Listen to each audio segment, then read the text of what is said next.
యోబు గ్రంథం 38వ అధ్యాయం 23వ వచనాన్ని ఈ సభలో మనం చదువుకున్నాం. జాగ్రత్తగా చదవాలా, నిదానంగా చదవాలి. తొందర ఏం అక్కర్లేదు. వాక్యం నిదానంగా చదివితే అర్థమవుతుంది, త్వరగా చదివితే అర్థం కాదు. చదువు. ఆపత్కాలం కొరకును, యుద్ధము కొరకును, యుద్ధ దినము కొరకును నేను దాచి ఉంచిన వడగండ్ల నిధులను నీవు చూచితివా. ప్రార్థన చేసుకున్నాం. పరిశుద్ధుడా, మీ వందనాలు. మీ ఉన్నతమైన శ్రేష్టమైన నామములో మిమ్మల్ని స్తుతిస్తున్నాం ప్రభువా. మా ప్రతి దినాల్లో మరి ఒక నూతన దినాన్ని మాకు ఇచ్చారు.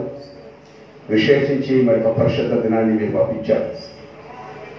ఈ పరిశుద్ధ దినాన్న మా ప్రభువా, మా దేవ, మేము మా సంఘాన్ని విడిచి మా దేవ మా సొంత గ్రామం వసతిపాలు రావడం జరిగింది. మీకు తెలుసు. ఈ అందులో భాగంగా ప్రభా మీ దాసులు, మీ ప్రియులు ఈ దినాన వారి యొక్క సంఘంలోనికి నేను ఆహ్వానించి వర్తమానం చెప్పవలసిందిగా వారు అడిగినప్పుడు, నా దేవా, నా ప్రభా, మీరు నాకు ఈ అవకాశం ఇచ్చినందుకు మేము స్తుతిస్తున్నాం. ఈ సమయంలో మీ దాసులు మీ సన్నిధిలో నిలబడ్డాడు. మీ ఆత్మతరింపండి, నా స్వరాన్ని తెరవండి. మీ మాటలు నా నోట ఉంచండి. మీరు మాట్లాడండి. మీ బిడ్డల హృదయాలను తెరవండి. యేసు నామములో ప్రార్థిస్తున్నాము తండ్రి, ఆమేన్. ప్రభునందు ప్రియ దేవుని బిడ్డలారా, సమయం 12:35 అవుతుంది. 2 ప్రాంతాలు ఇదే సమయంలో మనం కొంచెం ఇబ్బంది. ఆ సౌండ్ వస్తుంది, ఈ సౌండ్ వాళ్ళకి ఆ సౌండ్ ఏడు వస్తుంది. పల్లెటూరులో సహజం తప్పదు. ఇదంతా మీకు అలవాటి. నేను ఇదే స్థాయి నుంచి వెళ్ళిన వాడిని. కానీ దేవుని యొక్క ఉన్నతమైన ప్రేమలో మరలా 2వ పర్యాయం 7 సంవత్సరాలు హుబ్లీలో చేసి ఈ 2 సంవత్సరాల క్రితం ఈస్ట్ గుంటూరు మన సిరెంట్ రావాలనే ఉద్దేశంతో రావడం జరిగింది. పాలపర్లో నాకు పోస్టింగ్ ఇచ్చారు. అయితే పాలపర్రు చాలా మంచి సంఘం, పెద్ద సంఘం. 2 దేవాలయాలు ఉన్నాయి. ఇటీవల కాలంలో పెద్ద దేవాలయం కట్టారు. దాన్ని ఇంకా డెడికేషన్ చేయలేదు. ఎవరికి లేనట్టు పరిస్థితి ఏంటంటే పాలపల్లిలో సంఘం కింద 16 ఎకరాల పొలం ఉంది. 16 ఎకరాల పొలం. ప్రతి సంవత్సరం దాన్ని కౌలుకి ఇస్తారు. ఎకరాలకు వచ్చేసి 30,000 చొప్పున పత్తి, మిర్చి, మెట్టమూలు బ్రహ్మాండ దేవాలయం కట్టారు. అది డెడికేషన్ చేయాలి. పాషాన్ని అక్కడ ఉండమన్నారని. అయితే ఇది పురాతనమైన ఇల్లు, 6 గదులు ఉంది, పెద్ద ఇల్లు. కానీ మాకున్న ఇంట్లో సామాను ఏ గదికి సెట్ అవ్వట్లా. అందువల్ల కొంచెం ఇబ్బంది అయింది. బాపట్లో ఉండాల్సి వచ్చింది. బాపట్లో నుండి వెళ్ళేవాళ్ళు ప్రతిరోజు, కుటుంబ ప్రాంతం ప్రతిరోజు అందరూ తెలుసు తిరిగారు. అయితే కొంచెం నాకు ఇబ్బందికరంగా ఉంది. అందువల్ల మరలా ట్రాన్స్ఫర్ అడిగితే పరిస్థితులు సరిలేదు. ఇటీవల కాలంలో పరిస్థితులు సరిలేదు కారణం బట్టి నేను 6 మాసాలు ఖాళీగా ఉండాల్సి వచ్చింది.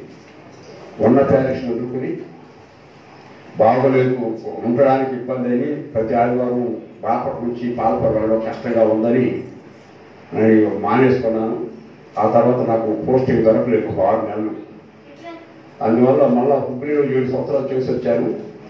వాళ్ళకి తెలిసి పాషా ఖాళీగానే ఉన్నారు, అక్కడ ప్యారిష్ లేకుండా తెలిసి వాళ్ళు అక్కడ కమిటీ పెద్దలు, ఏకస్ ప్యారిష్, అది చాలా పెద్ద దేవాలయం, 1000 మంది పైన వస్తారు దేవాలయానికి. అయితే టైం అంటే టైమే. 9 గంటలకి కరెక్ట్గా ప్రార్థన బిగిన్ చేస్తే 9:30 కల్లా అన్ని ఫుల్ బెంచెస్ అన్నీ నిండిపోతాయి, చైర్స్ అన్ని నిండిపోతాయి. బయట కూడా 1000 మంది పైనే వస్తారు. 11:30 అంటే ప్రార్థన క్లోజ్ అయిపోయింది, వెళ్ళిపోతారు. అందువల్ల ఆ స్థలంలో మళ్ళా నేను ఆహ్వానించే కారణాన్ని బట్టి మళ్ళీ నేను అక్కడ వెళ్ళాల్సి వచ్చింది. వెళ్ళి కూడా 1 సంవత్సరం అవుతా ఉంది. గత సంవత్సరం కూడా నా ప్రార్థనకి హుబ్లీ నుంచే వచ్చి మా పిల్లల కుటుంబం అంతా రావడం జరిగింది. ప్రార్థన కొడుకుని ఏర్పాటు చేసుకుని మళ్ళీ వెళ్ళిపోయాం. ఈ సంవత్సరం కూడా అందరు రావాలి.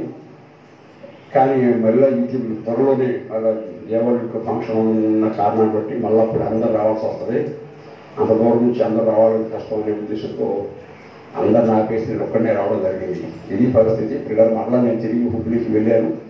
మరి అక్కడికి ఎంతకాలం ఉండాల్సి వచ్చిందో తెలియదు. నాకైతే నేను పాస్టర్ నాకు ఇష్టం లేదు, చేసిన స్థలంలో వెళ్ళడం అనేటువంటిది ఆవిడకి ఇష్టం లేదు. కానీ పాస్టర్ గారికి చాలా మంచి బ్రహ్మాండ ఇల్లు, మాస్టర్ బెడ్రూమ్స్, 3 బెడ్రూమ్స్, చాలా అంత కంఫర్ట్స్, చాలా బాగుంటుంది. మంచి దేవాలయం, అంత అఫీషియల్స్, ఉద్యోగస్తులు చాలా బాగుంటుంది. నాకైతే అక్కడ నుంచి కావాలంటే ఇది అని పాస్టర్ మాత్రం ఒప్పుకోవట్లేదు. ఎలాగైనా విడిపోవాలని అని ఈ తత్వంలో ఉంది. మరి ఇందులో భాగం మరి ఉంటామో అక్కడ ఉండిపోతామో తెలియదు. పిల్లరా, ఇది పరిస్థితి. అంటే నన్ను గురించి నేను మీ అందరూ తెలిసిన నా పరిస్థితి గురించి చెప్పాల్సింది. సరే, ఈ సమయంలో దేవుని ఉత్తమ వాక్యం మనం చదువుకున్నాం.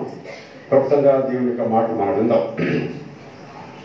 ఆపత్కాలము కొరకును, యుద్ధము కొరకును, యుద్ధ దినము కొరకును నేను దాచి ఉంచిన వడగండ్ల నిధులను నువ్వు చూచితివా? పిల్లరా, ఇది ఒక ప్రశ్న. కొన్ని ప్రశ్నలు మనకు చాలా ప్రశ్నలు తెలుసు. కొన్ని ప్రశ్నలు మనం ఏం చేస్తాయి అంటే మన ఆలోచనలు పెంచుతాయి. ఒక్కొక్క ప్రశ్న, ఎవరైనా ప్రశ్న అడిగితే ఆ ప్రశ్నకు వెంటనే మనం సమాధానం చెప్పలేం. ఆ ప్రశ్న ఏంటి, దీని సమాధానం ఏంటి అని ఆలోచన చేస్తాం. అది సహజం. నేను ఎందుకు విషయం చెప్తుంటే, కొన్ని ప్రశ్నలు మనుషుల యొక్క ఆలోచనలు పెంపొందింపచేస్తాయి. నంబర్ 1. 2, ఒక ప్రశ్న కొన్ని కొత్త విషయాలను మనకు నేర్పిస్తాయి. ఎవరైనా ఒక ప్రశ్న వేశారనుకోండి, ఈ ప్రశ్న గురించి ఆలోచన చేస్తాం. ఆ ప్రశ్న సమాధానం వాళ్ళే చెప్పారనుకోండి, ఓహో ఇదా అనేటువంటిది కొన్ని విషయాలు మనకు నేర్పిస్తాయి. 3వదిగా మనం చూస్తే, కొన్నిసార్లు వాళ్ళు వేసిన ప్రశ్న ఎంత వెతికినా కానీ సమాధానం దొరకదు. అలాంటప్పుడు మనకేమనిపిస్తుంది అంటే, అరే ఈ ప్రశ్నకు నా సమాధానం చెప్పలేకపోయానే, నేను అంత చేతగాని వాడినా, అంటే నా జ్ఞానం, నేను జ్ఞానవంతుని పెద్ద గొప్పవాడిని అని చెప్పేసి అనుకుంటా ఉన్నాను. నా జ్ఞానం ఈ ప్రశ్న కూడా సమాధానం చెప్పలేకపోయింది ఏంటి అంటే, నేను తెలివి తక్కువ వాడిని, నాకు ఏమీ తెలియని వాడిని, నా జ్ఞానం ఎందుకు పనికిరాదు అనే విషయాలు కూడా మనకు కొన్ని ప్రశ్నలు తెలియచేస్తాయి. ఈ అనుభవం దాదాపు మీకు కూడా ఉండే ఉంటుంది. ఎవరైనా ఎప్పుడైనా ఎక్కడైనా ఓ ప్రశ్న ఎవరైనా వేస్తే ఖచ్చితంగా మనం దానికి సమాధానం చెప్పలేము, దొరకదు. కొన్ని ఆలోచన పెంపొందింపచేస్తుంది. అది తీరా ఆ ప్రశ్నకు సమాధానం చెప్పిన తర్వాత ఇదేనా ఈ ప్రశ్నకు సమాధానం అనిపిస్తుంది. అలానే ఈ సమయంలో మనం చదువుకునే ఈ భాగం అయ్యగారు వాక్యం చెప్పమన్నాడు. రాత్రి నేనైతే వాస్తవంగా లోదన్ సిలబస్ ప్రకారం పాత నిబంధన, పత్రిక, సువార్త 3 పాఠాలు చదివించి ఈ 3 పాఠాల నుంచి ఒక భాగాన్ని, ఒక అంశాన్ని సెర్చ్ చేసుకుని ఆ అంశం మీద మాట్లాడాలి. నేను అలా ప్రిపేర్ అయ్యాను. ఎందుకంటే ఈరోజు నన్ను పొన్నూరు సెంట్రల్ ప్రెసిడెంట్ గారు సెకండ్ సర్వీస్ అన్నారన్న మెసేజ్ ఇవ్వడానికి అన్నాడు. అది టౌన్ చర్చి కనుక నేను క్యాసింగ్ తెచ్చుకోలేదు, నేను రాలేను పాషారు, ఇక్కడ కొంచెం పనులు ఉన్నాయని చెప్పేసి అన్నా. ఒకవేళ ఎక్కడికైనా వెళ్ళాల్సి వచ్చిందేమో అనే ఉద్దేశంతో నేను 3 పాటల మీద ఒక అంశాన్ని సెట్ అయిపోయాను. మరి రాత్రి అయ్యగారు ఇక్కడ వాక్యం చెప్పినప్పటికీ మరి కొంతమంది మరి ఒక అంశాన్ని వేసుకోవాల్సి వచ్చింది. పిల్లల ఏది అయినా నేను ఒక ప్రశ్న, దాని యొక్క తలంపులు, దాని యొక్క ఆలోచనలు, అది మనకు నేర్పించే కొత్త ఆలోచనల గురించి నేను తెలియజేశాను. కొన్ని ప్రశ్నలు మన కలవపరుస్తాయి. అరే ఏంటి ప్రశ్న, అసలు ఏంటి, దీని సమాధానం ఏంటి అని మాకు ఒక రకమైనటువంటి ఆలోచన మన హృదయాల్లో రేకెత్తిస్తాం. అంటే మన గుడ్డు పొరుస్తుంది, కలవపరుస్తుంది. కొన్ని ప్రశ్నలు అలాగే చేస్తాయి. కొన్ని ప్రశ్నలకైతే అస్సలు సమాధానం దొరకదు. మనం ఎంత వెతికినా, ఎన్ని జనాలు, ఎన్ని సంవత్సరాలు ప్రయాసపడినా ఆ ప్రశ్నకు సమాధానం దొరకదు. ఇది సహజం. ఎలా ఉంటే కొన్ని ప్రశ్నలు. కానీ దేవుడులారా, మనకు మన జీవితంలో మానవుడు పుట్టినప్పటి నుంచి పెరిగేంత వరకు మన జీవితంలో ఎన్నో కొన్ని వేల లక్షల ప్రశ్నలు మనకు ఎదురవుతా ఉంటాయి. చాలా మంది మన సహజంగా ఎదురవుతా ఉంటాయి. మనకి ఎదురయ్యే ఏ గొప్ప ప్రశ్నకైనా సరే సమాధానం ఎక్కడ ఉందంటే దేవుని దగ్గర ఉంది. దేవుడు వేసే ఒక్క ప్రశ్నకు మన దగ్గర సమాధానం దొరుకుతుంది. ఉదాహరణకి దేవుడు ఒక 1000 ప్రశ్నలు వేసేటప్పుడు మనల్ని దేవుడు వేసే ప్రశ్న 1000 ప్రశ్నలకి ఒక్క ప్రశ్న కూడా మనం సమాధానం చెప్పలేం, అది వాస్తవం. కానీ మన జీవితంలో ఎదురయ్యే కొన్ని వేల లక్షల ప్రశ్నలకు ఎన్ని ప్రశ్నలు, ఎంత గడ్డు ప్రశ్నలైనా సరే సులువుగా సమాధానం చెప్పగలిగిన వాడు నీవు నేను ఆరాధించగలిగేటువంటి మన యేసు దేవుడు. అంత గొప్ప జ్ఞాన సంపన్నత కలిగినటువంటి వాడు మన తండ్రి. అలాంటి ఉన్నతమైన దేవుణ్ణి మనం ఆరాధిస్తా ఉన్నాం. అలాంటి గొప్ప దేవుడు ఈ ప్రశ్న వేశాడు. ఎవరికి వేశాడు? యోబు గ్రంథం మీరు చాలాసార్లు చదివి ఉంటారు. యోబు గ్రంథం మనం చదువుతూ ఉంటే 40 అధ్యాయాలు, 41 అధ్యాయాలు, 41 అధ్యాయాల్లో 42 అనుకోండి కదండి, 42 అధ్యాయాలు. 42 అధ్యాయాల్లో మనం మీరు ఎప్పుడు మళ్ళా చదవండి 38, 39 ఈ 2 అధ్యాయాలు మనం చదివితే ఈ 2 అధ్యాయాల్లో దేవుడు యెహోవా దేవుడు యోబుకు వేసిన ప్రశ్నలు ఉన్నాయి. కొన్ని ఎన్ని ప్రశ్నలు అంటే ఈ 2 అధ్యాయాల్లో 40 ప్రశ్నలు. 40 ప్రశ్నలు యోబుని దేవుడు అడిగాడు. ఏ ఒక్క ప్రశ్నకు యోబు దగ్గర సమాధానం లేదు. యోబు ఎలాంటి వాడు అంటే ఆయన నాకు తెలుసు యోబు గురించి. ఆయనలో కొన్ని ఉన్నతమైన గుణగణాలు కలిగిన వ్యక్తి, మహా గొప్ప మేధావి, సత్యవంతుడు, ధనవంతుడు, విశ్వాసం కలిగిన వాడు, మంచి చెడులను విసర్జించిన వాడు. ఇలాగా ఆయన గుణ లక్షణాల గురించి మనం యోబు గ్రంథం 1వ అధ్యాయం 1-2 వచనాల్లోనే ఆయన యొక్క స్టేటస్ మనకు అర్థమైపోయింది, ఆయన యొక్క ఉనికి మనకు అర్థమైపోయింది, ఆయనలో ఉన్న గొప్ప గుణాలు ఏమిటి అని మనకు అర్థమైపోతాయి. అలాంటి గొప్ప అనుభవం కలిగినటువంటి వ్యక్తి ఈ యోబు. తక్కువడు కాదు యోబు, జ్ఞానం లేనుడు కాదు, డబ్బు లేనుడు కాదు. పిల్లలు అలాంటి ఉన్నతమైన వ్యక్తికి వేసిన ప్రశ్న ఈ ప్రశ్న. 40 ప్రశ్నలు వేశాడు. 40 ప్రశ్నలకి సమాధానం యోబు దగ్గర లేదు. మౌనంగా వింటమే ఒక్క ప్రశ్న కూడా సమాధానం చెప్పలేకపోయాడు. దేవుడు ఈ 38, 39 అధ్యాయాల్లో 40 ప్రశ్నలు యోబుని అడిగాడు. యోబు దగ్గర ఒక్క ప్రశ్న కూడా సమాధానం లేదు. నేను మీకు అర్థమయ్యేలాగా చెప్తాను ఈ మాట. ఒక్క సమాధానం కూడా చెప్పలేకపోయాడు. చివరికి ఆయన ఏమన్నాడంటే ఆయన లొంగిపోయి, దేవునికి లొంగిపోయి ఆయన మాట అంటాడు. 40వ అధ్యాయం 40వ వచనం చదివితే, 40వ అధ్యాయం యోబు గ్రంథం 40వ వచనం చదివితే ఆ 40 ప్రశ్నలకు ఒకే సమాధానం చెప్తాడు. చదువుతారా మాట? 40 ఏందమ్మా? 44వ వచనం చదవమా? 40వ వచనం 4వ వచనం చదవమా అమ్మ? యోబు చెప్పిన సమాధానం అది. చిత్తగించుము, నేను నీచుడను. నేను నీకు ఏమని ప్రత్యుత్తరం ఇచ్చదను? నా నోటి మీద నా చేతిని ఉంచుకుని ఆయన అన్న మాట అంటే, అయ్యా 40 ప్రశ్నలు అడిగావు, ఒక్క ప్రశ్న కూడా నా దగ్గర సమాధానం లేదు. నేను వేసిన ప్రశ్నకు ఏమైనా సమాధానం చెప్పగలను? నీ జ్ఞానం ఏర్పడింది, నా జ్ఞానం ఏర్పడింది. నువ్వు మహా ఉన్నతమైనటువంటి శక్తి సంపన్నుడవు, నేనైతే నీచుడను. ఈ నీచుల దగ్గర నువ్వు వేసిన ప్రశ్నలకు సమాధానం లేదు అని తల ఉంచేశాడు. దేవుడు ద్వారా యోబు మహా గొప్ప మేధావి, చాలా గొప్ప ప్రార్థనా పరుడు. అలాంటి గొప్ప ప్రార్థనా పరుడి దగ్గర దేవుడు 40 ప్రశ్నలు అడిగితే ఒక్క ప్రశ్న కూడా సమాధానం చెప్పలేక, నేను నీచుడను, నన్ను క్షమించు, నన్ను చిత్తగించు, నువ్వు వేసిన ప్రశ్న నా దగ్గర సమాధానం లేదని చెప్పేసి నోటి మీద వేలేసుకున్నాడు. దేవుడు ద్వారా మీరు ఇంటికి వెళ్ళిన తర్వాత చదవండి. బైబుల్ చదవగలిగిన వాళ్ళు ఉంటే 38, 39 ఈ 2 అధ్యాయాలు చదవండి. దేవుడు యోబుకు వేసిన ప్రశ్నలు ఎంత గొప్ప గొప్ప ప్రశ్నలు. ఆ వేసిన ఆ 40 ప్రశ్నలకి మా దగ్గర ఏమైనా సమాధానం దొరుకుతా అని మీరు ఆలోచించేయండి. నిల్ బ్యాలెన్స్, ఒక్కదానికి కూడా సమాధానం దొరకదు. అంత గొప్ప ప్రశ్నలు దేవుడు వేశాడు. పిల్లల భయంకరమైన సుడిగాలు వచ్చేసింది. సుడిగాలు వచ్చింది.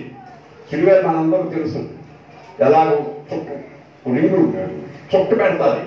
భయంకరమైన గాలి వచ్చేసింది. ఆ గాలిలో నుంచి, ఆకాశం నుంచి ఒక దివ్యమైన స్వరం కనబడతా ఉంది యోగుకి. 38వ అధ్యాయం 1వ వచనం. అప్పుడు యెహోవా సుడిగాలిలో నుండి ఈలాగున యోగునకు చాలు. అది సుడిగాలి వచ్చింది. ఆ సుడిగాలిలో నుంచి ఒక స్వరం కనబడతా ఉంది. ఆ స్వరంలో నుంచి వచ్చిన ప్రశ్నలు 40 ప్రశ్నలు. అది నేను చెప్పింది 35 మనం చూస్తే ఆ 40 ప్రశ్నలో ఇది ఒక ప్రశ్న. నేను ఇప్పుడు మనం చదివించింది ఒక ప్రశ్న. యోగ గ్రంథం 35వ అధ్యాయం ఎన్ని వచనం చదివించాను? 23వ వచనంలో ఒక ప్రశ్న. అది ఇప్పుడు నేను చెప్పాలి వచ్చింది. ఏంటంటే ప్రశ్న, యోగో నీకు ఒక విషయం తెలుసా? ఆపత్కారము కొరకు యుద్ధం కొరకును నేను దాచి ఉంచిన వడగండ్లను నీవు చూచితివా అన్నాడు. ఏం రాశాడంట? వడగండ్లు. దేనికి రాశాడట? దేనికి రాశాడట? ఆపత్కారం కొరకు, యుద్ధం కొరకు, యుద్ధం దినం కొరకు. ఏమిటి రాశాడు? ప్రపంచంలో మిలిటరీ క్యాంప్స్ ఉన్నాయి. ప్రతి దేశానికి ఆర్మీ ప్రొటెక్షన్ ఉంటుంది. దేనికి ఆర్మీ అంటే ఇతర దేశాల మీద యుద్ధం చేయడానికి ఈ ఆర్మీ వాళ్ళని సిద్ధపరుస్తారు. వాళ్ళ దగ్గర ఏముంటాయి? ఆర్మీ వాళ్ళు యుద్ధాలు వెళ్ళాలనుకోండి, ఉదాహరణకి పాకిస్తాన్కి భారతదేశానికి యుద్ధం వచ్చేసింది. పిల్లలు ఏం వాడతారు? ఫిరంగులు వాడతారు, అణుబాంబులు వాడతారు, ఆటం బాంబులు వాడతారు. ఎవరంటే ఇలాగా భయంకరమైనటువంటి అణుశక్తి వాడతారు. వీటి దినాన ప్రపంచం వాళ్ళకున్నటువంటి జ్ఞాన సంపత్తితో బట్టి అనేక రకాలైనటువంటి అణుబాంబులను తయారు చేసి వాటిని నిల్వ చేస్తున్నారు. ఈ నిల్వ చేసే ఈ ఆటం బాంబు, అణుబాంబు అంతా దేనికైనా యుద్ధాల కొరకు, ఇతర దేశాల మీద యుద్ధం కొరకు వాటిని దాస్తారు. మరి ఇప్పుడు ఆపత్కాలం కొరకు, యుద్ధం కొరకు మరి ఏంటి వడగండ్లు దాయడం ఏంటి? వడగండ్ల ఉపయోగం ఏంటి? వీటితో ఎలా యుద్ధం చేస్తాం? వీటి ద్వారా ఎలాగ ఆపత్కాలం నుంచి మనం విడుదల పొందుతాం? ఒకసారి మీరు ఆలోచన చేయండి. దీనికి సమాధానం మీ దగ్గర ఏమైనా ఉందా? సహజంగా మనం డబ్బు రాసుకుంటాం, నూతన వస్త్రాలు రాసుకుంటాం, బంగారం రాసుకుంటాం, విలువైనటువంటి పేపర్స్, దస్తావేజులు రాసుకుంటాం. ఎక్కడ రాసుకుంటాం? బ్రహ్మాండటువంటి కబోర్డ్స్ లో దాచుకుంటాం, ఐరన్ సేఫ్ లో దాచుకుంటాం, లేకపోతే లాకర్స్ లో దాచుకుంటాం. ఇలాగా మనం లాకర్స్ లో, ఇరుప బీరువాల్లో, కబోర్డ్ లో దాచుకుంటాం బంగారం, డబ్బు, ధనాన్ని, విలువైన వస్తువుని. కానీ ఎవరో ఏ పరిమాణుడు, ఏ తెలివి తక్కువడు వడగండ్లను దాయడు. మరి దేవుడు తెలివి తక్కువడా? అని జ్ఞానం లేదా?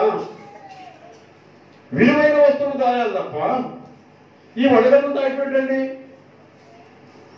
దాస్తే దాచాడు, ఓకే, కాదంటాను వీలేదు. నేను వాక్యంలో చెప్పను, నేను మీకు అర్థం లాగచ్చు, వాక్యంగా చెప్తాను, నేను మీకు అర్థం కావాలనే ఉద్దేశంతో. సరే, దాస్తే దాచాడు, ఆయన ఉద్దేశం ఏంటి మనకు తెలియదు. దాచి యోగం అనడం ఏంటి? నేను ఫలానా దాచాను, నువ్వు తెలుసా, నువ్వు చూసావా అని అడగడం ఏంటి? దేవుని బిడ్డలారా, ఈ ప్రశ్నకు నిజంగా మన దగ్గర సమాధానం లేదు, చెప్పలేం. జీవితకాలం అంతా మనం ప్రయాసపడ్డా ఈ ప్రశ్న మనకు సమాధానం దొరకదు. వాస్తవం, ఖచ్చితంగా మనం చెప్పగలం, ఈ దానికి ప్రశ్న సమాధానం దొరకదు. అయితే ఇంకో విషయం, దేవుడు వేసిన ప్రతి ప్రశ్నకు ఈ పరిశుద్ధ గ్రంథంలో సమాధానాలు ఉన్నాయి. యోగ గ్రంథం 38, 39 అధ్యాయంలో 40 ప్రశ్నలు ఉన్నాయి. 40 ప్రశ్నలకు సమాధానం ఈ బైబిల్లో ఉంది. కానీ ఆనాడు యోగు దగ్గర బైబిల్ లేదు. బైబిల్ లేని పరిస్థితుల్లో బైబిల్లో ఉన్నటువంటి సమాధానం యోగు ఎలా చెప్పగలడు? అసాధ్యం. కనుక ఆనాడు యోగు చెప్పలేకపోయాడు. ఈనాడు మన దగ్గర బైబిల్ ఉంది. ఈ బైబిల్ అన్నిటికీ సమాధానం చెప్తుంది. ఈ దినాన ఈ బైబిల్ కలిగినటువంటి నీవు నేను దేవుడు వేసినటువంటి ఈ ఒక్క ప్రశ్నకు సమాధానం చెప్పగలమా? ఆలోచన చేయండి. ఇప్పుడు నేనే అడుగుతాను మిమ్మల్ని. దేవుడు అంట మన కొరకంట వడగండ్లను దాచి ఉంచాడంట. అవి దేనికి? యుద్ధం కొరకును ఆపత్కాలంలో మనల్ని తప్పించడానికి వడగండ్లు దాచాడంట. దీనికి సమాధానం చెప్పండి. ఎక్కడ దాచాడు? ఎలా దాచాడు? బైబిల్లో మన దగ్గర. మనందరూ బైబిల్ చదువుతాం ప్రతిరోజు. చాలా మంది పెద్ద పెద్దవాళ్ళు ప్రసంగం చెప్తే మనం వింటున్నాం.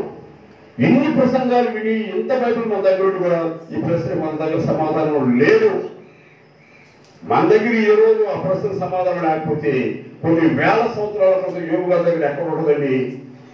దేవుడు పాపం యోగుని ఇబ్బంది పెట్టకపోతే ఈ ప్రశ్న అడిగేప్పటికీ యోగుకి మైండ్ చెదిరిపోయింది, కళ్ళు బయలు కలిగి, తల తిరిగిపోయింది, మైండ్ బ్లాక్ అయిపోయింది.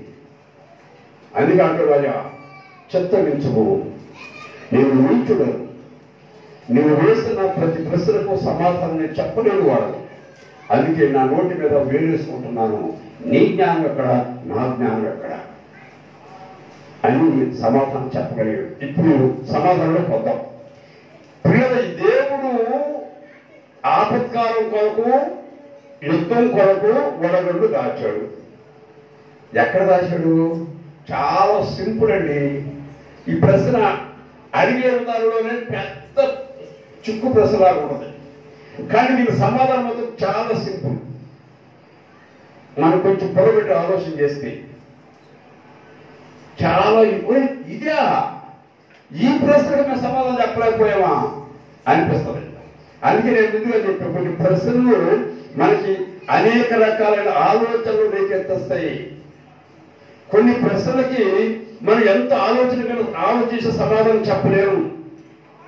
కొన్ని ప్రశ్నలకి నేను ముందుగానే కొన్ని విషయాలు చెప్పాను. అలా ఉండదు. ఇప్పుడు చాలా ఈజీ ప్రశ్న. ఈ ప్రశ్న ఆనాడు యోగు చెప్పలేకపోయాడు, బైబిల్ లేదు కనుక. ఈరోజు నా దగ్గర బైబిల్ ఉంది కాబట్టి ఆ ప్రశ్న సమాధానం చెప్పగలను.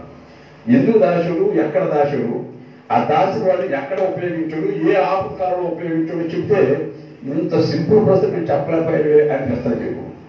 పిల్లల నిర్గమకాండం 9వ అధ్యాయం 22, 23 వచనాలు మనం చూస్తే అందులో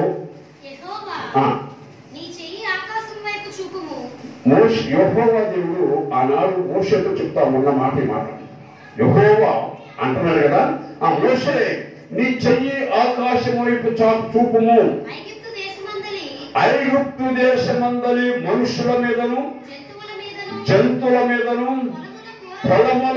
పొలముల కూరలన్నింటి మీదను వడగండ్లు ఐగుప్తు దేశం అంతటా పడునని మోషేతో చెప్పాను. తర్వాత మోషే తన కర్రను ఆకాశం వైపు ఎత్తినప్పుడు యెహోవా ఉరుములను వడగండ్లను కలుగు చేయగా పిడుగులు భూమి మీద పడుతుండెను.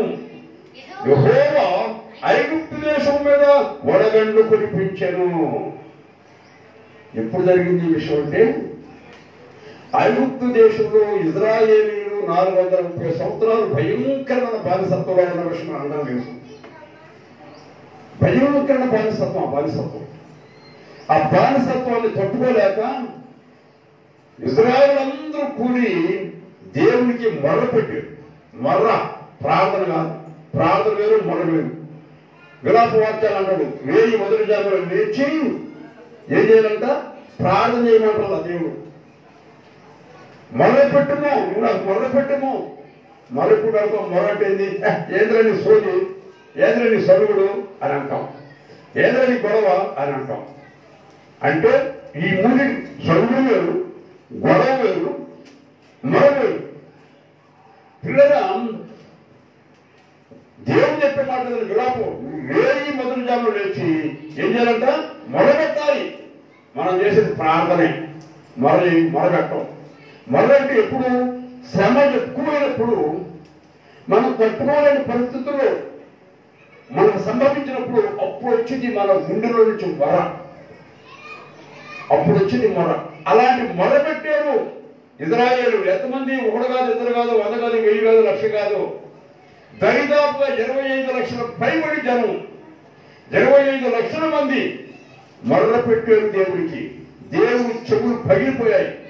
ఈ దినాన ఈ మన చిన్న గ్రామంలో అటువైపు ఒక సౌండ్ సిస్టమ్, ఇటువైపు ఒక సౌండ్ సిస్టమ్, 2 సౌండ్ సిస్టమ్ ఒకేసారి ఆన్ చేస్తే మధ్యలో ఉన్న వాళ్ళ పరిస్థితి ఎంత గలిబిలంటే గందరగోళం పిచ్చెక్కిపోవాలి. కాస్త కోస్తో బీపీ ఉంటే ఆ పరిస్థితి చూడలేము. పాదము తన్నాలనిపిస్తుంది, తిట్టాలనిపిస్తుంది, ఏదేదో చేయాలనిపిస్తుంది. ఇలా పని లేదా ఏమిటి, ఇలాగ మైకు పెట్టి మమ్మల్ని ప్రారంభిస్తా ఉన్నారు అని చెప్పి సుసుక్కునేవాళ్ళు చాలా మంది ఉన్నారు. ఎందుకంటే శరీర తత్వం, మనకున్నటువంటి బీపీ ప్లస్ ఈ సౌండ్ ఎక్కువైపోయి అలా అనిపిస్తుంది. అది కూడా వాస్తవమే, అది కూడా కాదంటారు వీళ్ళేది. పిల్లల 2 సౌండ్ సిస్టాలు మన ఊళ్ళో ఉంటే మనం తట్టుకోలేకపోతున్నాం.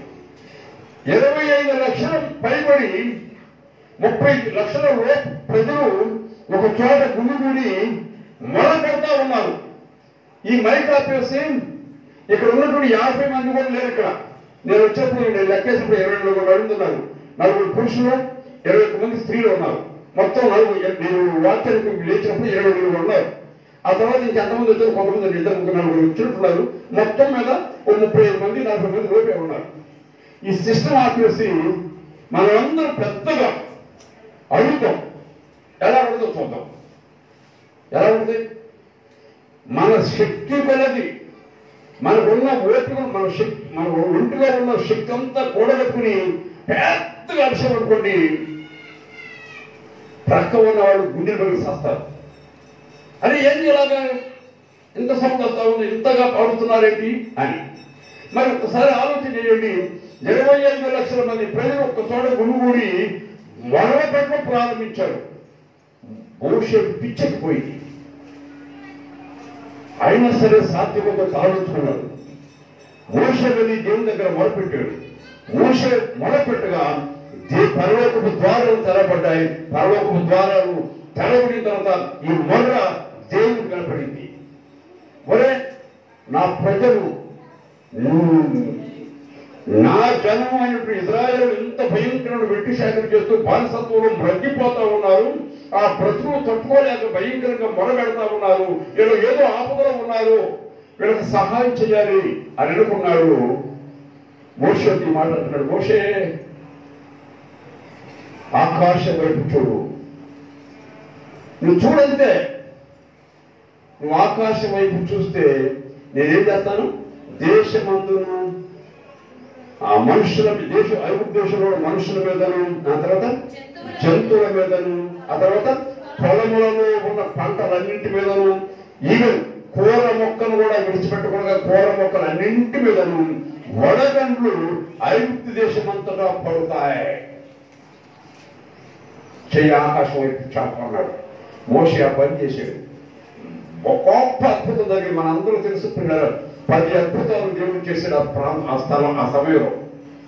ఐగుప్తు ఉడికిపోయింది, ఫరోగుండె కరిగిపోయింది, ఆలోచన పెరిగిపోయింది వాడికి. అక్కడ జరిగిన సందర్భం మనందరూ తెలుసు. అది ఆపద కాదా? అది ఆపదనా? దేవుని నమ్ముకున్న పిల్లలైనటువంటి ఇజ్రాయేలుకి అది భయంకరమైన ఆపద. ఎలాంటి ఆపద వస్తుంది ఒక దినం అని దేవుడికి ముందుగానే తెలుసు. ఆ ఆపద వచ్చినప్పుడు ఇజ్రాయేలు నాకు ఇలాగా మొరపెడతారు అని దేవుడికి తెలుసు. ఆయన యొక్క ప్రణాళిక, ఆయన యొక్క ప్లాను, ఆయన యొక్క ఆలోచన ఎంత ఉన్నతమైనదంటే మహా గొప్ప ఉన్నతమైనటువంటి ఆలోచన అండి. పిల్లలు రేపు ఏం జరుగుతుందో మనకు తెలియదు, కానీ కొన్ని వందల సంవత్సరాల ముందు జరగబోయే విషయం దేవుడికి తెలుసు. అంత దీర్ఘదర్శి ఆయన. అందుకే అలాగా ఆపద వస్తుంది. వాళ్ళని రక్షించడానికి నేను వడగండ్లను నా బీరులో దాయాలి అని అనుకుని ఆయన యొక్క నిధిలో దాచాడు. నిధి అంటే ఒక విలువైన పదార్థాలు దాచుకున్నటువంటి స్థలం, అక్కడ దాచాడంట. దేవుడు ఈ ప్రజలు మొదలుపెట్టి ప్రార్థన చేసేప్పటికీ మోషేతో చెప్పాడు. మోషే చెప్పి చేయమన్నప్పుడు చేశాడు. ఆ వడగండ్లు భయంకరంగా ఐగుప్తు దేశంలో పడి మనందరూ తెలుసు ఆ విషయం. దేశంలో ప్రజల మీద, జంతువుల మీద, పొలాల మీద, గృహాల మీద, ఈవెన్ చిన్న స్పాట్ను కూడా వదిలిపెట్టుకోకుండా భయంకరమైన వడగండ్లు అల్లాడిపోయారు జనం. ప్రజలు పీచిపోయారు, తట్టుకోలేకపోయారు ఆ వడగండ్ల దెబ్బకు. ఇశ్రాయేలుకు వచ్చినప్పుడు ఆపత్కాలానికి వడగండ్లను దేవుడు దాచాడు. ఈ ప్రశ్నకు సమాధానం దొరికిందా? ఇప్పుడు మీరు ఒకవేళ ఎప్పుడైనా సరే ఐగుప్తు దేశం మీరు వెళ్తే, ఐగుప్తు దేశంలో ఉన్న ప్రజలను మీరు ఒకసారి పిలిచి అడగండి, అబ్బాయి పరిశుద్ధ గ్రంథంలో ఇలాగ రాసింది, అబ్బాయి మీ దేశం మీద వడగండ్లు పడ్డాయంట, మనుషుల మీద, జంతువుల మీద, పొలాల మీద, కూరల మీద, పంటల మీద పడ్డాయంట. ఈ మాట వాస్తవేనా? అసలు ఏంటిరా అనుభవం ఎలా ఉంది అని ఒకసారి అలా అడిగితే వాళ్ళు చెప్పే సమాధానం గుండె పగిలిపోతాయి. అదే వడగండ్ల బాబు, తట్టుకోలేకపోయాం, ఆ మాట వాస్తవం అని వాళ్ళ నోట నుంచి వచ్చే సమాధానం ఇదే. దేవుడు బిడ్డలారా, ఆపత్కాలం కొరకు దేవుడు దాచినటువంటి వడగండ్లు అవి. అది దేవుడు అంత ప్రణాళిక కలిగిన దేవుడు. అంత ప్రణాళిక కలిగిన దేవుడి యొక్క ప్రణాళికలో నీవు నేను ఉన్నాం. రేపటి దినాన నీకేం జరుగుతాదో ఆయన తెలుసు, నాకేం జరుగుతాదో ఆయన తెలుసు, నీ స్థితి ఏంటో ఆయన తెలుసు, నా స్థితి ఏంటో ఆయన తెలుసు. ప్రక్క ఉంటే నీ ప్రక్కనే కూర్చున్న ఆమె యొక్క స్థితి నీకు తెలియదు. కొన్ని లక్షల మైళ్ళ దూరంలో ఉన్నటువంటి దేవుడికి మన పరిస్థితి అంతా తెలుసు. అంత గొప్ప దేవుని ఈ దినాన మనం కలిగి ఉన్నాం. ఆపత్కాలం కొరకు వడగండ్లు అందుకు దాచాడు, వాటిని ఉపయోగించాడు. ఆపత్కాలంలో ఉన్నటువంటి ఇశ్రాయేలు ప్రజలు విముక్తి పొందారు, విడుదల పొందారు, అద్భుతం చేశాడు దేవుడు. రెండో మాట ఏంటమ్మో చదువు. ఇప్పుడు చెప్పండి, ఇది అద్భుతమా కాదా? అద్భుతమే, ఊహించడానికి కూడా వీలులేని అద్భుతం. ఆయన దాచినటువంటి ధన నిధుల నుంచి వడగండ్లు అప్పుడు విప్పాడు, అవి ప్రపంచాన్ని అల్లాడించాయి. రెండో మాట చెప్పమ్మా. ఆపత్కాలం కొరకు వడగండ్లు, ఇంకా యుద్ధము కొరకు, యుద్ధ దినము కొరకు ఆపత్కాలం కొరకు దాచిన వడగండ్లను ఉపయోగించాడు దేవుడు. ఎప్పుడు ఐగుప్తు దేశంలో ఇశ్రాయేలు యొక్క విముక్తి కొరకై విడుదల వాడు పిలిపించాడు, కార్యం జరిగింది, వాళ్ళు ప్రయోజనం పొందారు. రెండో దేని కొరకు దాచాడట? యుద్ధం కొరకు దాచాడు. ఇప్పుడు చెప్పండి, ఇప్పుడైనా సరే, ఇప్పుడు నేను ఒక ప్రశ్న వేశాను, ఆ ప్రశ్న విప్పడానికి నీకు లింక్ విప్పా, నేను ఆ తాళం తీసా. ఇక ఇప్పుడు ఎన్నైనా చెప్పవచ్చు, ఎన్ని సమాధానాలు చెప్పవచ్చు బైబిల్ నుండి. యుద్ధం కొరకు ఎక్కడ దాచిన వడగండ్లు చెప్పండి. నేను ముందుగానే అడిగాను ప్రశ్న మిమ్మల్ని. ఇది మనం ఆలోచించేస్తే పెద్ద ప్రశ్న, సమాధానం ఇంతేనా అనిపిస్తుంది. ఆపత్కాలం కొరకు వడగండ్లు దాటి ఆలోచన పెరిగిపోయింది మనకి. ఏం చెబుతాడో అని మీరు ఎదురు చూశారు. సింపుల్ గా నేను ఆ ప్రశ్న సమాధానం చెప్పేశాను బైబిల్లో నుంచి. ఆపత్కాలం కొరకు వడగండ్లు ఎక్కడ దాచాడు, ఎందుకు దాచాడు మనం అది చెప్పేసాడు, అర్థమైపోయింది. ఇప్పుడు దేని కొరకు దాచాడు? ఇంకా వడగండ్లు యుద్ధం కొరకు, యుద్ధ దినము కొరకు వడగండ్లు దాచాడు. వడగండ్ల దెబ్బకు చచ్చిన రాజులు కానీ సైన్యం కానీ ఎవరు? మనందరం బైబిల్ చదువుతాం. బైబిల్లో కాస్త కోస్తో మనం జ్ఞానం కలిగిన వాళ్ళమే. ఎక్కడ దాచాడు? ఏ యుద్ధం కొరకు వడగండ్లు దాచాడు? ఏ యుద్ధంలో దేవుడు వడగండ్లను ఉపయోగించాడు? సరే, అలాగా లేట్ అయిపోతుంది కానీ నేనే చెప్తా. ఐగుప్తు దేశాన్ని విడిచిపెట్టారు, బానిసత్వ పరిస్థితి నుంచి బయటపడ్డారు. బయటకు వచ్చేస్తున్నారు, తిరిగి ప్రయాణం అవుతా ఉన్నారు, అడవిలో నడుస్తూ ఉన్నారు, అరణ్యంలో. వాళ్ళకి ఎదురొచ్చినటువంటి అడ్డు బండ, ఒక్కొక్క పెద్ద పెద్ద బండ మామూలు సమస్య కాదు. ఎన్నో రకాలైనటువంటి చిక్కులు వచ్చేసి వాళ్ళ ప్రయాణంలో. ప్రతి ఒక్క అడ్డు బండను జయించి విజయాన్ని పొందుకుని వాళ్ళు సాఫీగా నడక సాగించారు. అలాగా నడిచి వస్తూ ఉన్న సమయంలో పాలు జనులు ప్రవహించేటువంటి పరమకానాను దేవుడు వాగ్దానం చేసినటువంటి ఆ స్వాస్థ్యాన్ని ఆ దేశంలో అడుగు పెట్టడానికి కాస్తే అడుగు పెడితే కణంలో ప్రవేశిస్తారు.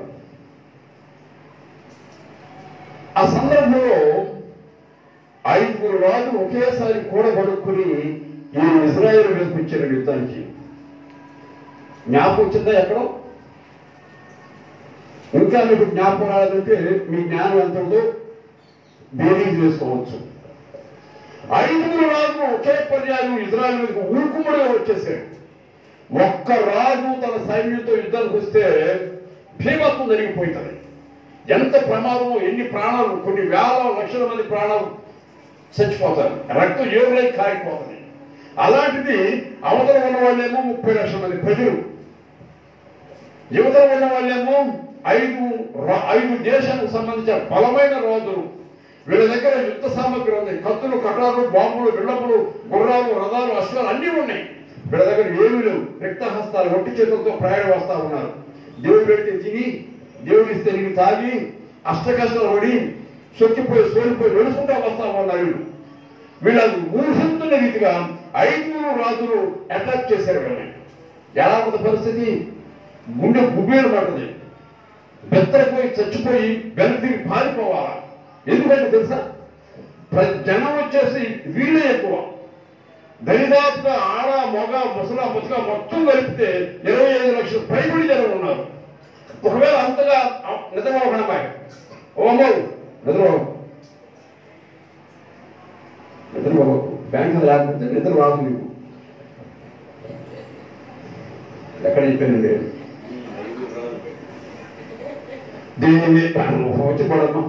వాక్యములు యాకోబుకు తెలియచేసిన వాడని, వాక్యములు యాకోబు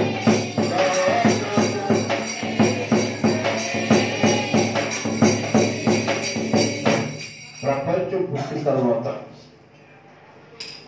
ఇంత కమ్మని అవకాశం, ఇంత కమ్మని ఛాన్స్ మనకు తప్ప, మన దేవుడు తప్ప ఏ దేవుడు ఏ జనానికి ఇవ్వాల. ఈ విషయాన్ని గమనించి ఈ కీర్తన రాసిన కీర్తనకారుడు ఈ చివరి మాట రాశాడు. వాక్యములు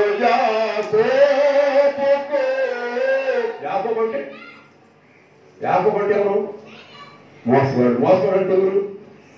ఆయన మార్గదర్శకుడు. ఆయన ఎన్ని పేరు వచ్చింది? ఇశ్రాయేలు పేరు వచ్చింది. ఈ జనాన దేవుని యొక్క ప్రజలు, దేవుని యొక్క జనం ఎవరు? దేవుని చేత ప్రేమించబడినటువంటి జనాంగం ఎవరండి? ఇశ్రాయేలే కదా. ఇశ్రాయేలుకు ఆది పురుషుడు, మూల పురుషుడు ఎవరండి? యాకోబు కదా. అందుకే ఆయన అంటాడు, వాక్యములు యాకోబుకు తెలియచేసిన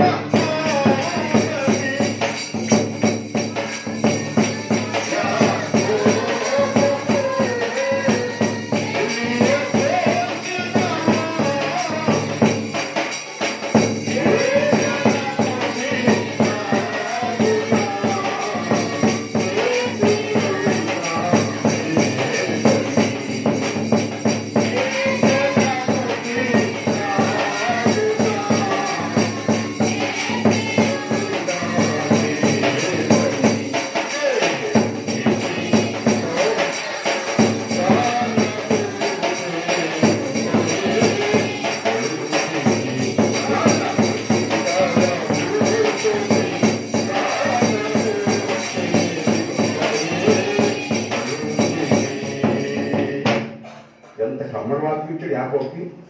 ఆ వాక్యం విధానం మనం ధ్యానం చేస్తా ఉన్నాం. ఆ విలువైన వాక్యాన్ని ధ్యానం చేసుకుని నిద్ర వస్తుంది. నిద్ర పోవకండి. నిద్ర పోవడం కూడా మంచిదేలే. ఒక మంచి కూడా వాడు ఇంకొక నిద్ర పోవకండి. ఇంకో నిమిషం పడాల్సి వచ్చింది. టైం వేస్ట్ అయిపోయింది. ఆపత్కాలం కొరకు వడగండ్లు దాచాడు, దేవుడు ఉపయోగించాడు, ప్రజలు ప్రయోజనం పొందారు.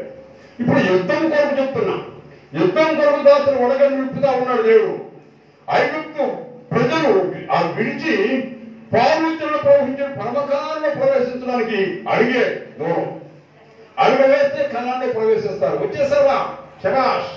దేవుడు మనకు వాగ్దానం చేసినటువంటి పాలుతుల్లో ప్రవహించేటువంటి ఆ కణాన్ దేశంలోకి వచ్చామని చెప్పేసి ప్రజలందరూ యమా సంతోషంలో ఉన్నారు, పండగ చేసుకుంటా ఉన్నారు.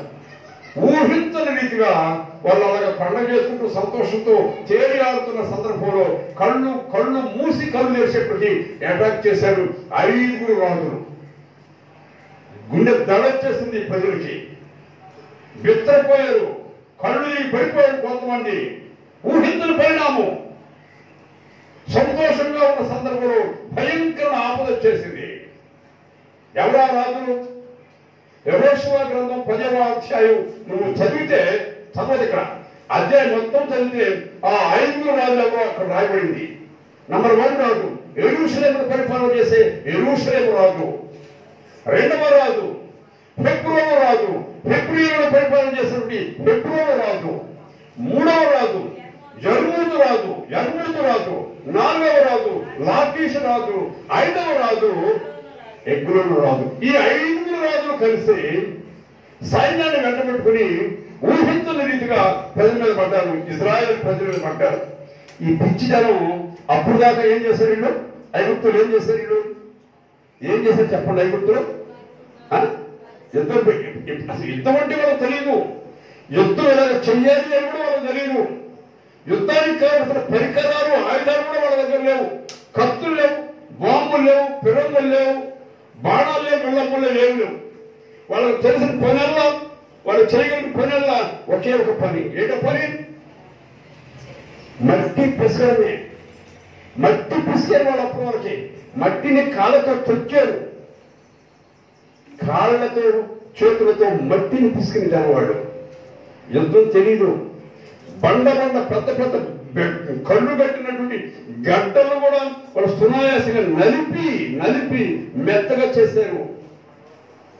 ఎంత కఠినమైన గడ్డలైనా సరే కాళ్ళతో తొక్కి మెత్తగా చేశారు. అది వాళ్ళ అనుభవం.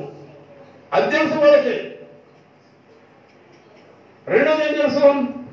దేవుడు పరలోకంలో ఉన్నటువంటి దేవదూతలు తినేటువంటి మన్నా దేవుని ద్వారా భూమి మీదకి వస్తే ఆ మన్నాను కడుపు నిండా తినడం తెలుసు. 2 మట్టి పెసరడం, మన్నాను తినడం. దేవుడి దగ్గర గొడవ చేసి తగాదాడి దేవుడితో ఫైట్ చేసి ఏదో నా ప్రజలు సస్తున్నారని తింటారు అని చెప్పేసి మాంసం పంపిస్తే బ్రహ్మాండంగా తిన్నారు. సూర్యాల మాంసం. అవి 2 తెలుసు. 4 తెలుసు తెలుసా? దేవుడిని తిడతం తెలుసు వాళ్ళకి. దేవుడిని తిడతం తెలుసు. అద్భుతం చేసినప్పుడు అప్ప మా దేవుడు గొప్పడు అని చెప్పేసి ఉబ్బి తబ్బిపోయిపోయి పండగ చేస్తున్నారు. ఏదైనా ఒక ఇబ్బంది వస్తే మాయదారి పోవడం ఏం చూడండి, ఏమైనా మమ్మల్ని ఇలాగా కష్టపడలేక ఇక్కడ తెచ్చింది అని చెప్పేసి మోషన్ తిరుగుబాటు చేశారు. ఇది వాళ్ళకి తెలిసింది.